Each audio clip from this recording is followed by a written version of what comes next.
Welcome to Mindset and Money Mastery for Photographers, the podcast. We help overwhelmed photographers make more money while simplifying their business by mastering their, you guessed it, mindset and money. Tune in each week for practical and actionable tips to take your photography business up a notch. Let's dive right in.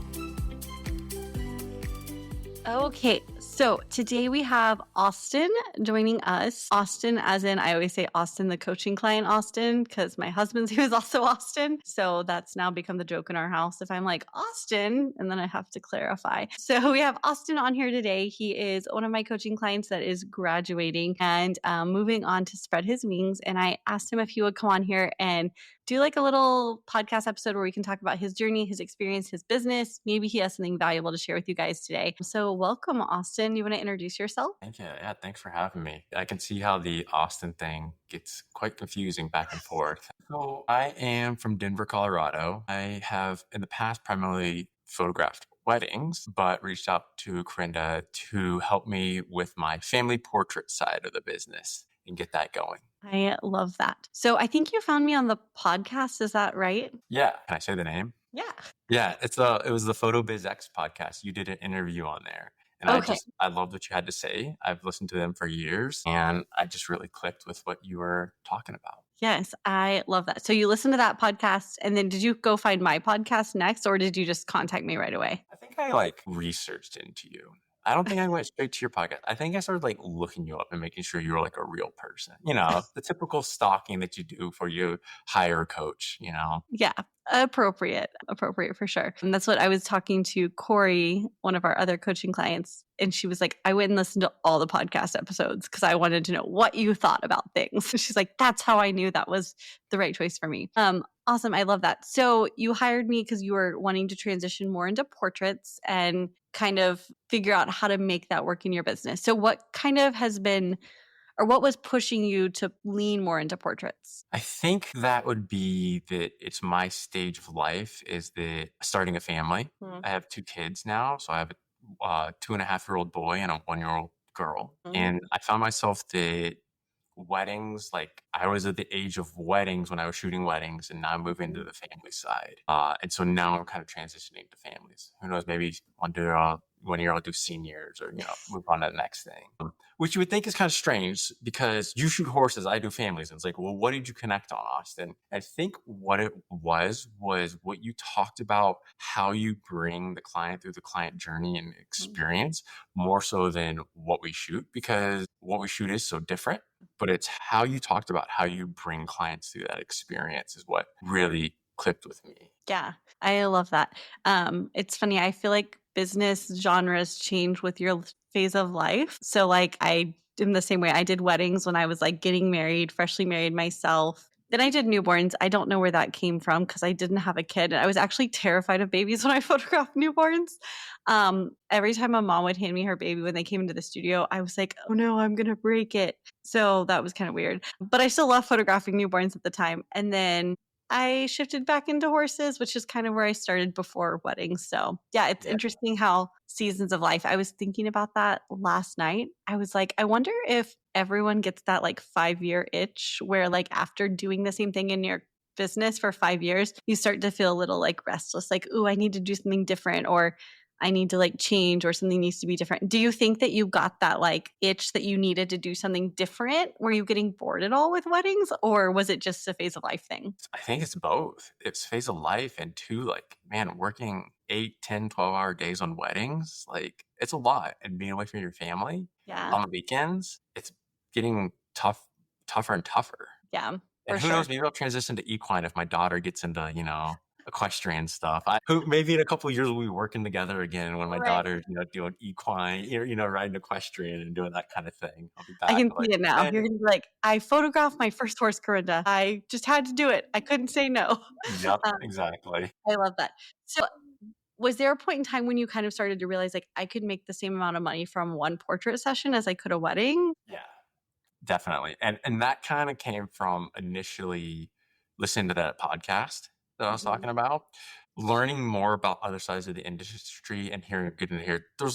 Honestly, there was a bunch of coaches and things on that podcast that I'd listened to. But when I I had said it earlier. When I heard you talk, it just really resonated with me more than any other, and that's what just made me reach out.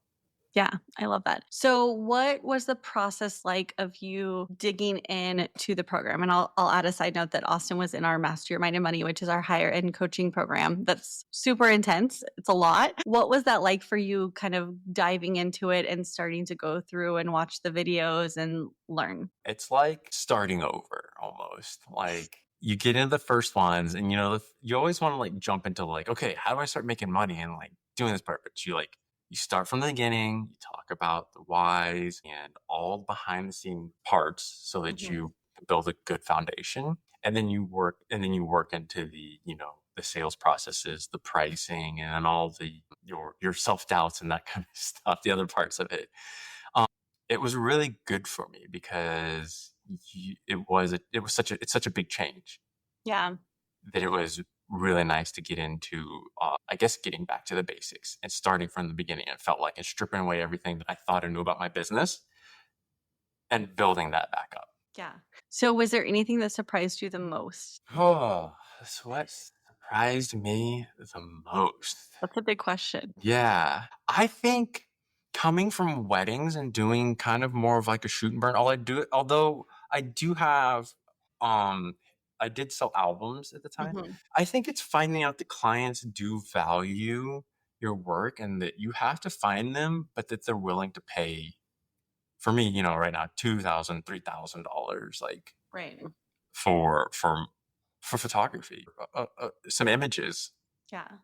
When Um, before you found me and before you really understood that, what did you think that clients would spend? Was there like a number in your head where you're like, people won't spend more than X dollars? I don't know about an exact number, but you always like for weddings, you always kind of throw it out there. There's so much competition and everything. You throw the number out there, you're like, it's like sliding the number over. You're like, will they bite? And it's like looking at those numbers now, it's like, oh my gosh, it's nothing Yeah. compared to doing portrait sales stuff.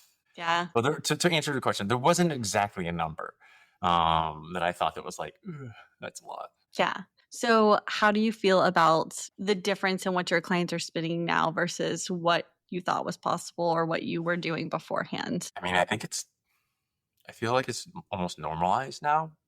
Each time you climb up the rung of a ladder, it's the highest you've been, but you look down and see like where you've came from. Yeah. It just feels almost normal now. Yeah. It still doesn't mean I'm not nervous when I do it. I'm always nervous, but if you're not nervous, you're not growing. Right, that's a good point for sure. So what do you think, like, has surprised you the most about your interaction with your clients whenever you're selling them Walmart and offering this experience to them? Like, what has been the most surprising part about their reaction or their response to it? The ones that cry, The ones I've had one or two ladies, one lady, but was like so thankful and so excited about the portraits that she just was like crying on the Zoom call. She loved them so much. And we plan on doing another. She's having another kid. So she had a 1 year old at the time. This was a few months ago. They're having another kid in about 8 months or so.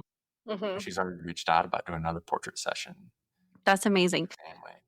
Is that because I'm guessing when you delivered your wedding portraits, or your wedding photos, were you just sending them a gallery and then you didn't get to see their reaction, did you? Yeah, you just kind of hope on them sending you like an email, like, "Oh my gosh, we love them," or text, "Oh my gosh, I love them." Right. With albums, I do get that reaction because I put something together for them and I get to see Mhm. it. But I don't know. It was never really the same. Yeah. I don't know if like couples from weddings are just kind of like almost burnt out a little bit. Like they're so excited. I always like when I ask for reviews, like I get reviews, but it was never that kind of reaction. I agree with that. I every time I send a wedding gallery out, I would be like, "Okay, did they see it? Do they like it? Like, oh my gosh, what if they hate their photos? They haven't said anything." Or they're like, "Oh, thanks, they look great." Like, that's all I get? It looks great? Do they know how many hours I just stared at their face editing all those photos? Um, Yeah, when I don't hear anything, I lose sleep for nights. I'm like, do they hate me? Do they hate yeah. the photos?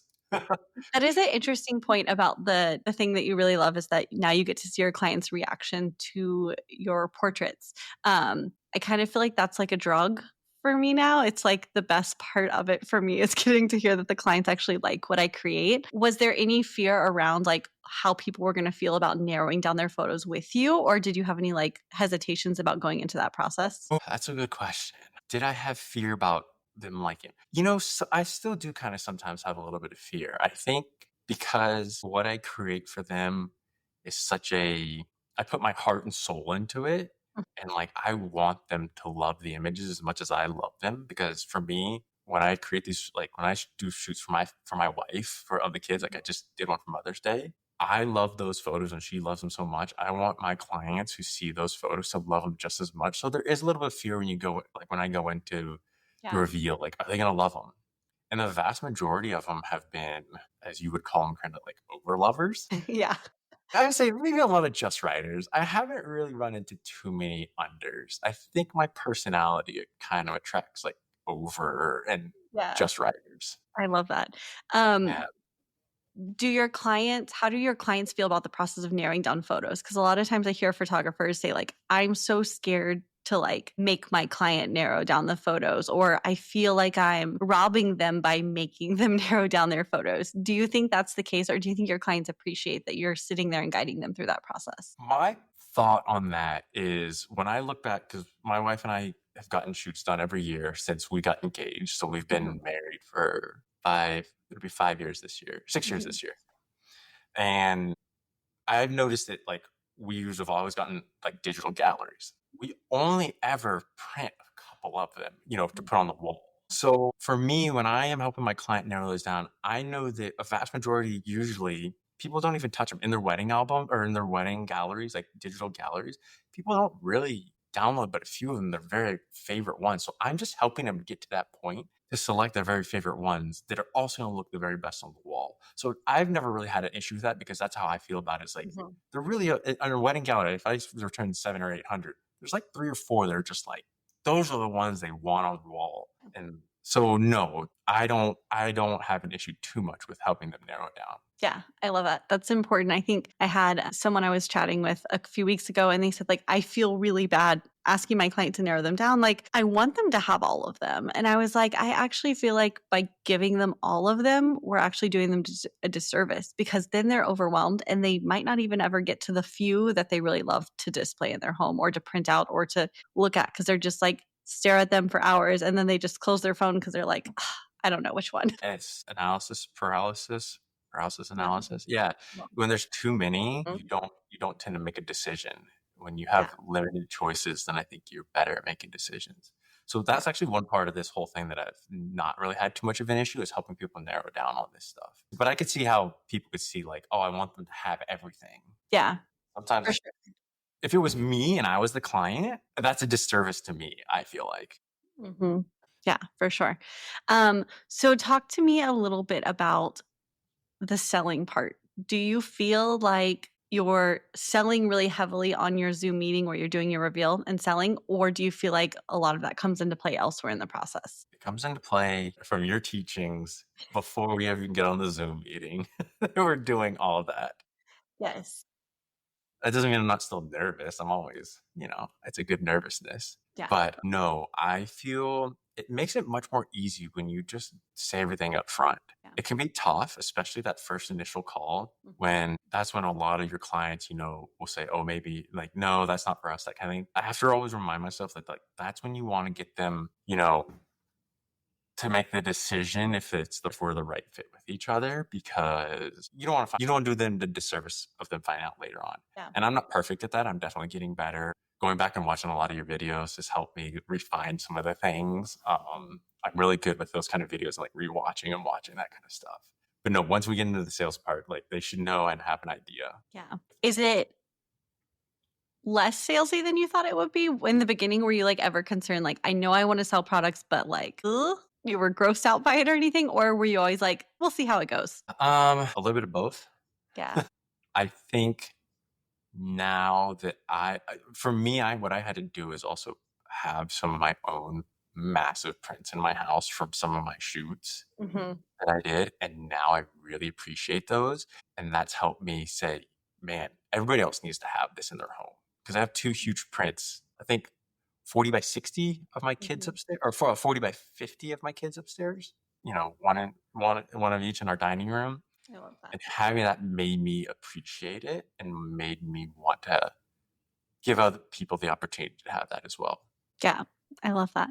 How would you describe the sheer amount of content that you went through in the videos? And I don't even know, like, did you watch all the videos? Have you gone through all of them? Or are you still like, this is a lot, I'm still getting through them? I went through I'll be honest, I didn't go through everything, but I went through a vast majority. Yeah. I went through the 5 steps and the what were the 5? I was just looking at the other day.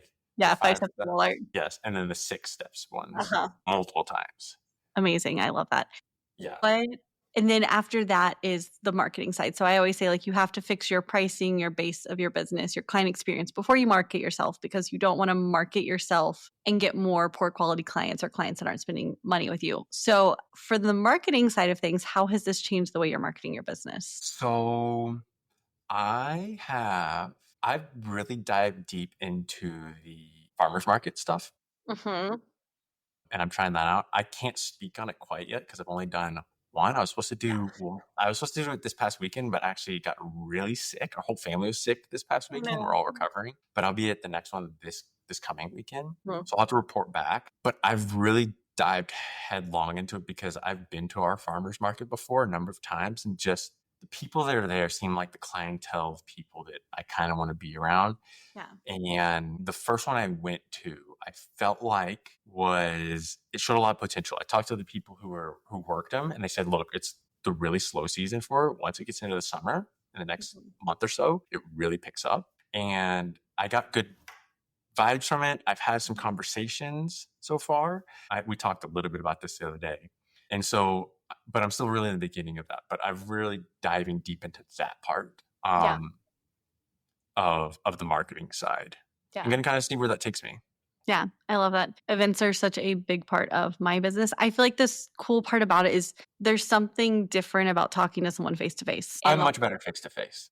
yeah, it's Much better. it's like in the internet space, like you have to stand out so much and you have to like figure out how to get somebody to get to know you. But within like 5 seconds, somebody face to face can get to know you and see who you are and like feel for who you are. And I thought it was funny because you mentioned to me that when your kids were there and your wife were there Yeah. with you, that like it got really busy and everyone wanted to talk to you when your family was there, which I think is super cool and interesting because like our family is our business, right? It's a whole thing.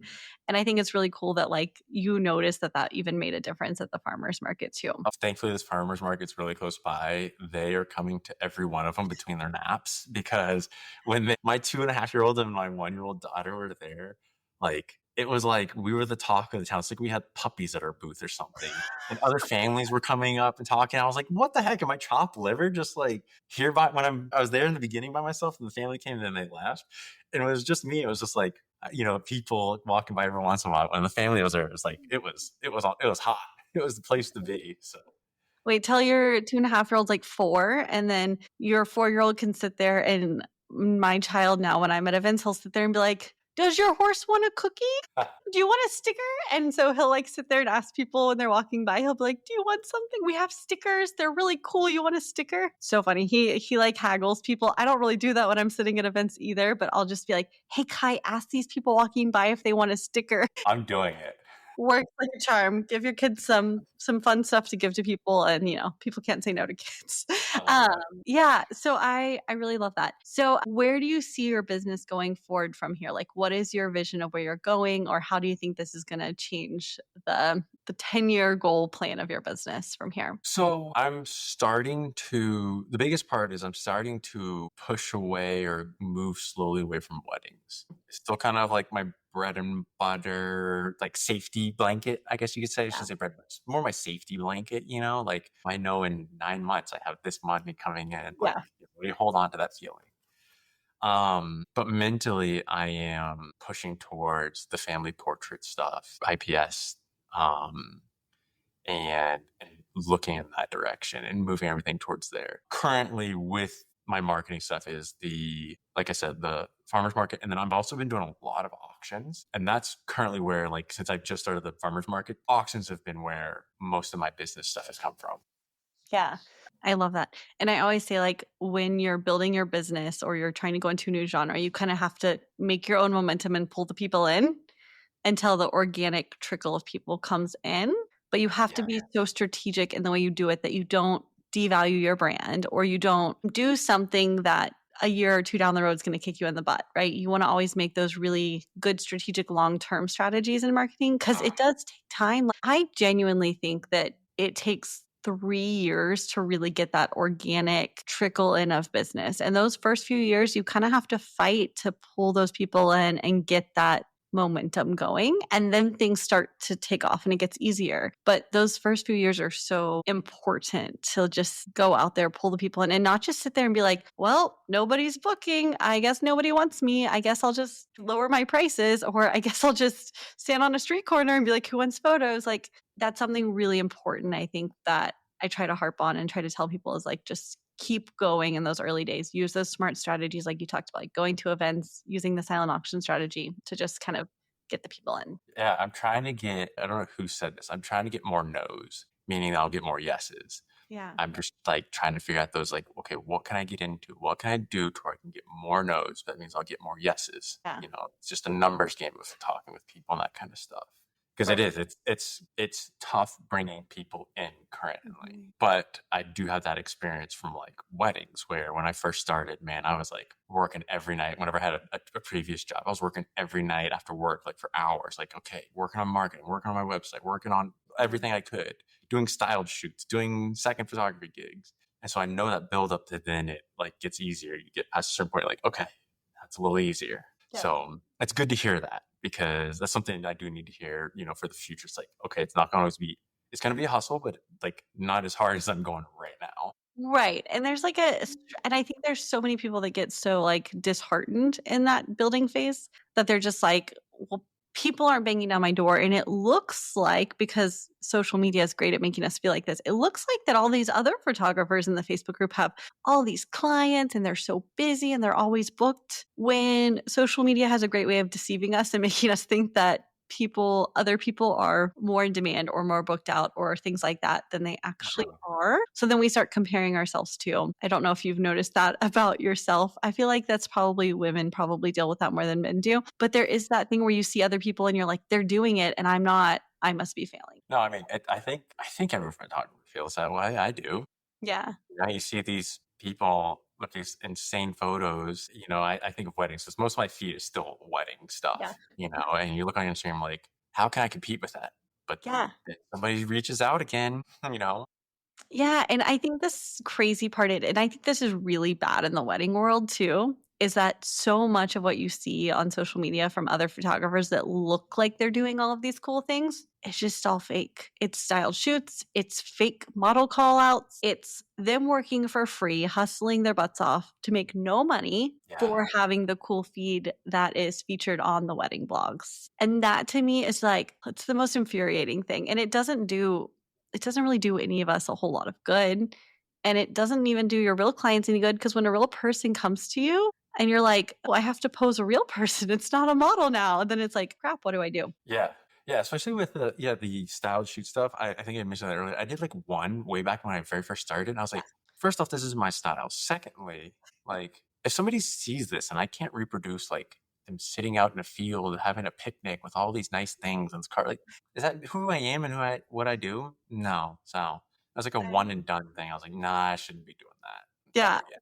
I did a few. I did a styled shoot once I did the styled shoot that I knew was gonna be on the cover of a magazine, and they were Uh-huh. like, "You can have the cover. Tell us what you wanna do." And I was like, "Okay, I'll create something." And I did a few of those because that's what you did, like, in the wedding space, you did that so that you could get featured on the blogs to help your SEO. And that was, like, the whole game. So it's funny, we had a neighbor, and she came up to me, and she's like, "I just found this photographer. Look at her stuff. It's so beautiful. Look at all these crazy outfits and these setups and blah, blah, blah." And I literally looked at the website and I was like, I've taken those exact same photos. Every single photo on this photographer's website was from one workshop that I went to myself as well. No. And it was like her website was stunning and had all these epic photos. And I'm like, she could never replicate any of that stuff that she's showing people. And here, my own neighbor was like, look at this. Isn't this cool? And I'm like, I've taken every single one of those photos, but they've honestly never even come off a memory card. I don't even think I did anything with them because I was like, well, I'm never going to be able to create these. Um, but it's fun to go, like, sometimes learn and watch and see the way other people shoot, and I'm just more of a lurker in those situations, or I just Uh-huh. never do anything. I never touch the photos. No, I agree with you. I do appreciate sometimes just seeing different people's different approaches, to see how they, approach a situation with couples, families, whatever it is. That's always really nice. Yeah, for sure. Yeah. So, before you worked with me, had you worked with other business coaches before? I had briefly. Yeah. Yeah, once before. And that's why you kind of like struck a chord is that I knew what I didn't want. Mhm. And that was something that was like kind of like a cookie cutter, like here's how you do things, completely scripted thing. Because when I got out of that, I was like, this is not my voice, this is not who I really am. Yeah. I felt like if a style shoot. Child shoot for business. Yeah, that's a good way to Yeah, put for it. business. It was like, this is all created for me. And so with that knowledge of like what I didn't want, Mhm. whenever I heard your podcast, I wasn't even really looking that much. But I Yeah. heard you, I was like, huh, oh, what you say? Well, that makes sense. I like that, And then Yeah. I started thinking of, like creeping on like your like Instagram or your website or something like that because your name's really easy, Karinda. There's not that many, I'm easy and to I was stalk. like, what's that? I'm easy to stalk. Yeah, yeah. And then I started looking through stuff. And I was like, you know what? Got to your booking page. I was like, okay, I think we should do this. Let's just do this. Let's just see what happens. That's fascinating.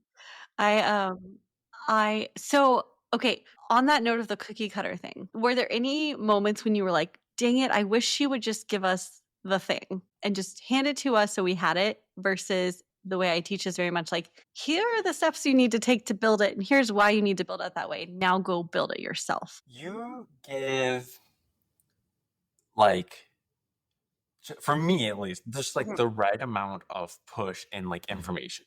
You go through your whole like script of stuff and information mhm, and like you're pretty detailed about it, like in mhm. how you go through talking with families or couples and like, or I'm sorry, with families and everything. And but you're not giving us the exact script, Yeah. to word for word. Even though you're here's the other thing, you talk about like the whole sales process and you have multiple videos on it and all of them are slightly different than how you talk about it. So you can tell that you don't have a script that you exactly stick to. Mhm, You have a framework. And mhm, so that framework is really great. And that I have built my own that's very similar, obviously, to mhm. yours, but it's my own twist and my own voice to it. Yeah, I love that. I think that's important because I remember, like, when I was doing newborns, for example, I remember having this one mentor and they were like, "Here is my script for the phone consultation, and here's what you need to say. And you just need to take the words that are in red and replace them with what you want to say." And I'm like, this doesn't sound like me. And then I never used it because I was so overwhelmed. And so I think that's why I try to be like, hey, here's the idea of what we're doing in each part of this. Here's Yeah. how I say it. And I do, you're right. I say it slightly different every time I say it. Always say, like, I can say it in my sleep, but every time it comes across differently because it is me and my heart and soul, and sometimes I am feeling in a different mood than I am, but it's all the same point Yeah. of it, but it just comes across differently from time to time. So Yeah. that's really funny that you said that and brought that up because you're right. I do sometimes vary a little bit the way I say it. Which also kind of reinforces it like there's not an exact script. Like as long as you have the framework and you hit certain points, the rest of it should flow. Yeah. I think what especially helped too is like you're not giving us pricing. You're pushing us towards like here's what you look like, here's what you need to think about. Here's what your cost is. Now you need to multiply that by 4 or 5%. All those, those little pieces or percent 4 or 5 times 4 or 5% you would be making money. uh, and what was really nice is like, okay, I got into it and like put that whole thing together and I'm like price comparing from all the different places that I'm going to pull pricing and use White House. I think I use Graphene White House, and so I'm comparing them and everything. I put it all together and I send it to you, and then I get the thumbs up, thumbs down on whether it was really good on what I did, and here's why or why not. So I've created this whole thing, and it's been vetted by you. You didn't just give me the pricing, Yeah.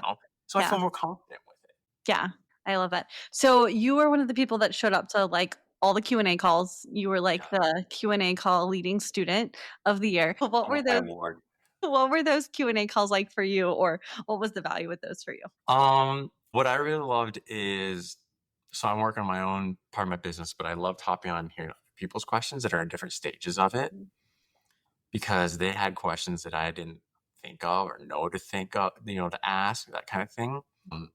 And I felt like every time we got on there, you always had like here's a few knowledge bombs to drop on us. We didn't just go in there and like, oh, no questions today, or Austin, it's just me and you today. Here's my few questions that I have for you, Karinda. It was like, okay, now that we've gone over the questions, here's a few knowledge bombs on here's something we're gonna learn and I'm gonna teach you. Right. Yeah. I think, like, when we get on those calls, sometimes there's no questions, and Yeah. I just kind of start asking questions about what y'all are doing and try to find something I can help y'all with because I know that there's something there to be worked on. I just have to sometimes get it out of y'all to figure out what that is that you need help with. Yeah, sometimes for me, honestly, sometimes I just don't even know the questions I should be asking. Even though I know I have a problem, sometimes for me, it's like you start to pick and I'm like, oh, wait a second, that's something I need help with, you know? And Yeah. yeah, yeah. I love that. So you also had one-on-one calls. What were your one-on-one calls like for you, or do you remember anything like really valuable that you got out of your one-on-one calls? I mean, I think the most valuable one was pricing. I think that was like the first one, just because that kind of set the stage with being confident with the rest of it. Yeah. You know, I think when I submitted mine, I think my prices were too low. Mhm. And you kind of walked me through like, okay, here's how much you're spending for this. Like, you need to be making this much, and here's how much you're taking out for like taxes, and like you may charge X amount, but you're only getting like half of that, honestly, because business cost Yeah. tax, that kind of thing. And walking me through why I should feel confident charging more was a big, big one. Because once you have that, because I think I can't speak for everyone else, at least for me Mhm. as a student, being confident in your pricing helps with every other part, Yep. especially coming from a shoot and burn style where I'm not charging that much comparatively. Yeah. Yeah, for sure. Do you know kind of roundabout what your average sales kind of around now for the clients you've had? So I'm averaging just above 2,000, like 2,300. Okay.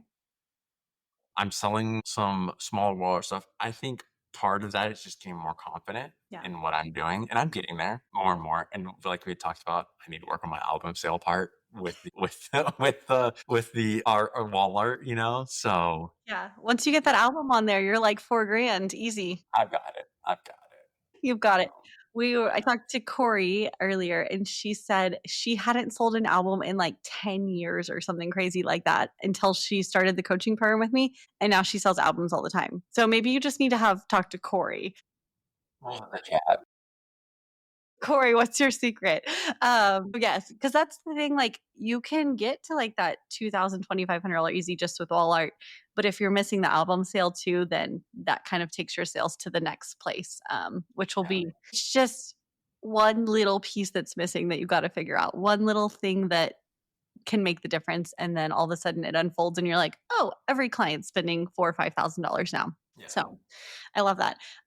Okay, if there was one piece of advice or one thing that you think every photographer needs to know, like if you were like, this is the one thing that I wish I knew when I was growing my business, or this is the one thing I think each and every person listening here needs to know, is there something that comes to mind? That's a good question. And I totally also, Austin didn't even know he was recording a podcast episode today. I just sprung this on him. I was like, hey, let's do this. So this is totally off the cuff that I'm asking him these questions. I think that from where I'm coming from, selling, doing weddings, and it's basically doing digital galleries. I think for me, what I needed to know and hear was that people do value your work and value like physical artwork for their home because that we do in-person sales stuff for, because that was new to me, that Yeah. part of like, because I've always just like, oh, here's your digitals, you can have an album. My process with albums is more than just that. Yeah. But yeah, I think just knowing that there are people out there for me that do value and want that service, that help them put artwork on their walls that's very nice of their family. Yeah. And part of that too was for me, first off, learning it in this group, in this and this course, but also then doing it myself and putting it up in my own house. Yeah, I love that. If somebody is thinking about working with me or thinking about going through this process to switch and sell wall art or sell more wall art, what would you say to them about making the investment in themselves and just doing it? It takes money to make money. You have to invest in yourself. If you don't know where to go with your business and you don't know what do, you've hit a wall, you're switching genres. The next step is for me, it's always been like I did it with whenever I got into weddings, is to hire a coach, somebody that's done before, a mentor. I think because I don't think I see you as much of a coach as like more of a mentor, walking us through and providing like those knowledge bombs. I say just that knowledge and everything that you did, and that we'd have our conversations. I felt like when we get done with our little one-on-ones or our group calls, it'd be like a little hoorah, and I felt all pumped up and ready to go afterwards and go make those calls and everything else.